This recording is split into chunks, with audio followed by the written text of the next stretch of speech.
Your phone buzzes at 11:47 p.m. It's a coworker. She needs just one favor. You're exhausted. You have a headache. You promised yourself, tonight you'd finally rest. But your thumbs move before your mind agrees. Of course, happy to help. You hit send, and something in your chest sinks. Not because you helped her, but because, once again, you couldn't say no. Think about how many times this has happened in your life. The extra shift you didn't want to take. The weekend plans you agreed to when your social battery was already completely drained. The apology you gave for a situation that wasn't even your fault. Each time, a quiet, desperate voice inside you screamed no. And each time, you smiled and said yes anyway. If this feels familiar, if you've spent years shrinking your own boundaries just to keep the peace, I need you to understand something crucial right now. You're not broken. You don't just lack willpower. You're running a deeply embedded behavioral program. And by the end of this video, you'll understand exactly how that program got installed. Welcome back to Beneath the Mask, where we dig into the hidden mechanics of human behavior. Today, we're talking about the psychology of people-pleasing, not the polite kind. Not just being kind to others, being generous, or being a considerate human being. We are looking at the compulsive kind, the kind where saying no feels physically dangerous, where disappointing someone feels like an absolute threat to your survival.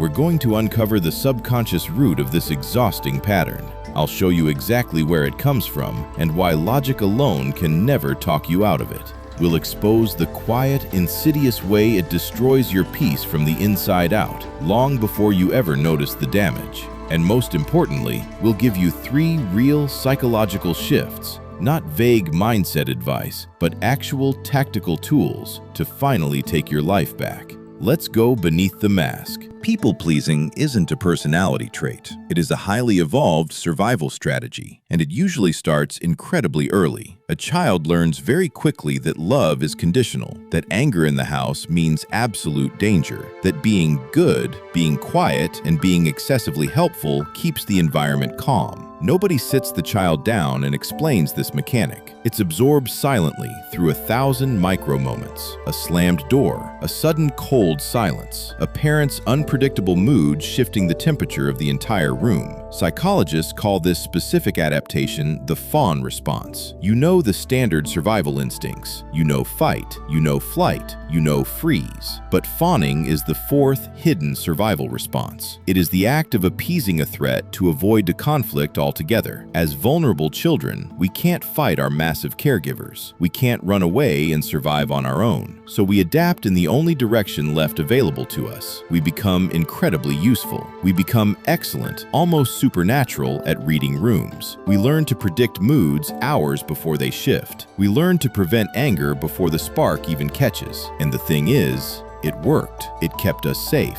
It was a brilliant childhood strategy. The problem is, your central nervous system doesn't know that the danger is past. So now, 30 years later, a slightly annoyed tone in an email from your boss triggers the exact same ancient blaring alarm that it did when you were 7 years old. Please them. Fix it. Make it okay at all costs. Your rational adult mind knows an email isn't a literal threat to your life, but your nervous system was never consulted. It operates on legacy code. It just reacts. The reason you can't just snap out of it is because there's a powerful cognitive bias layered on top of this trauma response. In behavioral psychology, we call it mind reading. You automatically assume you already know exactly what others expect of you, without them ever having to ask. So you perform the expectation before the words are even spoken.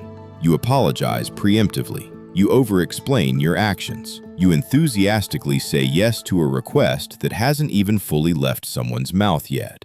Renowned psychologist William Swan described a related phenomenon known as our drive for self-verification. We unconsciously seek out relationships and roles that confirm the identity we already believe we possess.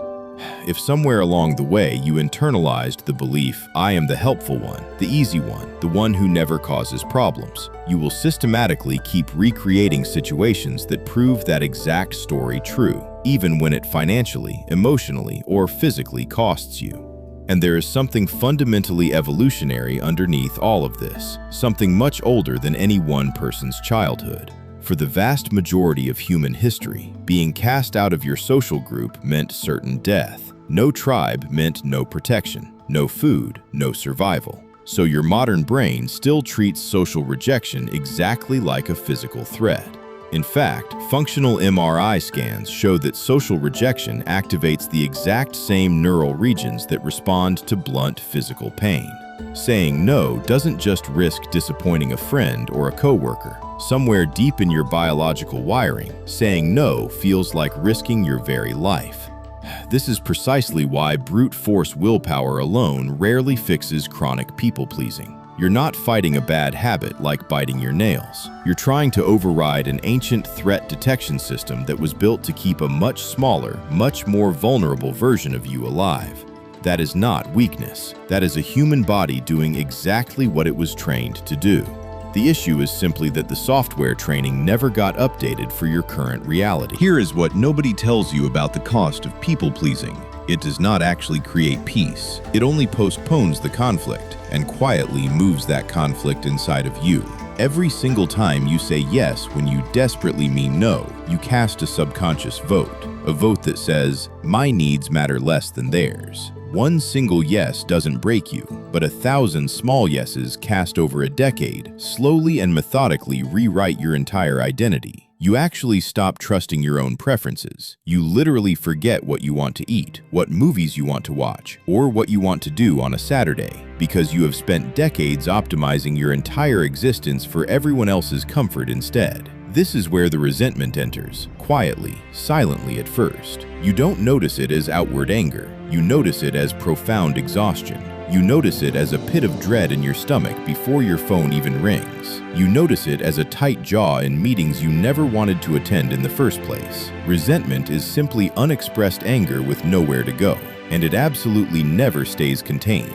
It leaks into your sleep schedule. It compromises your physical health. It poisons your closest relationships, the very people you were trying so hard to protect by never saying no in the first place. And here is the cruelest part of the entire downward spiral. The more you give without boundaries, the less people actually value what you give. It's basic behavioral economics. Scarcity creates value, and you have made yourself infinitely available, which quietly, implicitly teaches people that your time, your energy, and your boundaries carry a price tag of zero. So you give even more, hoping that this will finally be enough, hoping this time they'll notice your sacrifice, hoping this time they'll finally reciprocate. It never happens, because the core problem was never about how much you gave.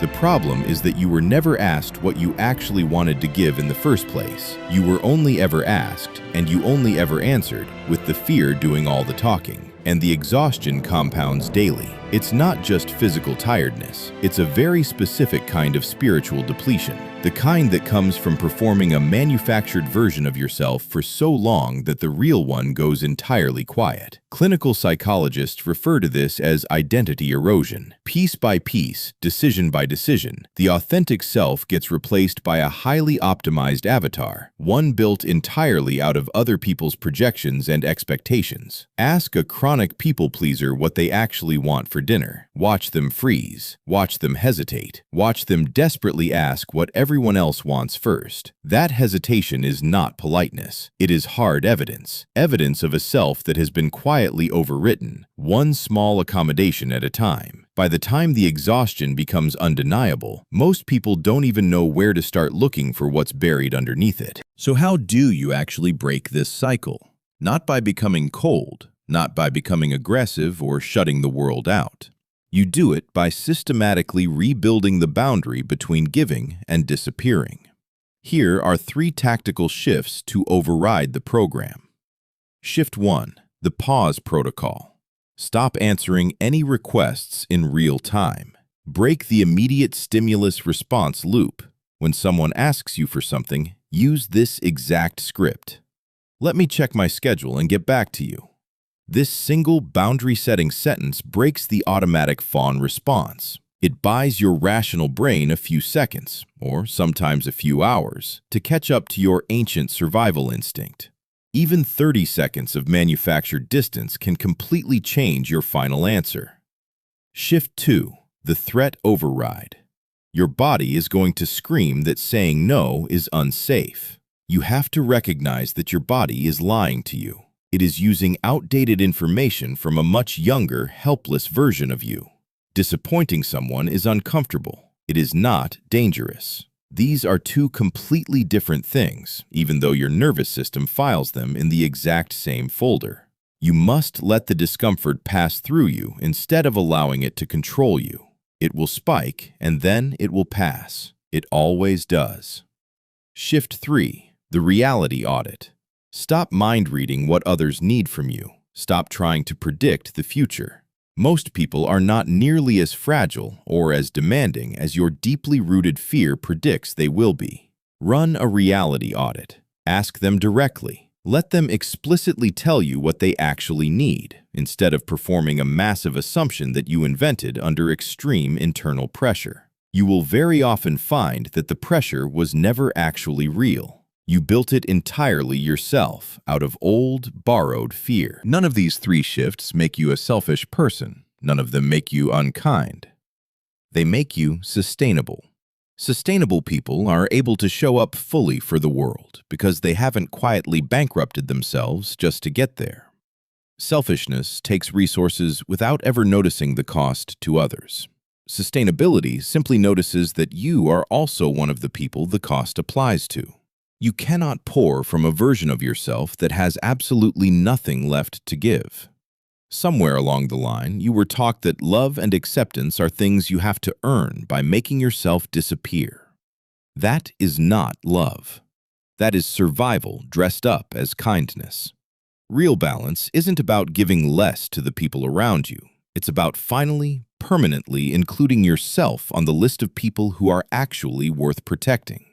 The next time your phone buzzes at 11:47 p.m., you get to make a choice, not out of fear, but out of clarity. If this breakdown helped you see a hidden pattern in yourself today, hit subscribe. Beneath the Mask uncovers the hidden mechanics running your life, one truth at a time. We'll see you in the next one.